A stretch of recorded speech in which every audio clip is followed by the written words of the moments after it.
ikaze muri Vision International Company Limited, kampani ihuza abakozi n'abakoresha. Waba wabuze ahantu wakura umukozi mwiza kandi wizewe, gana Vision International Company Limited.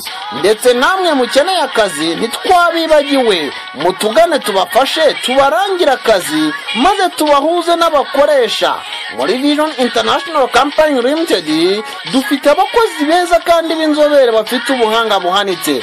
Vision International Company Limited dufite abakozi bo mu rugo, abakozi b'abazamu, dufite abajardinier ndetse n'abakozi bashobora kurwaza abarwayi kwa muganga. Si ibyo gusa kandi muri Vision International Company Limited namwe mushaka akazi ko muri biro, mutugane tubafashe tubahuze n'abakoresha. Vision International Company Limited kandi turangamaza kodeshwa ndetse n'amamodoka kodeshwa. Si ibikodeshwa gusa kandi ushaka no kugura imodoka, egera Vision International Company Limited turabigufashamo.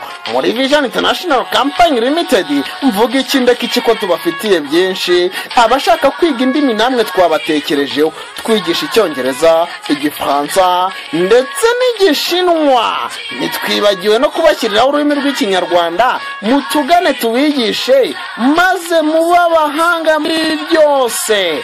Vision International Company Limited twigisha ubutetsi cyangwa se bita hoteleri, ugasohoka kuri intyoza.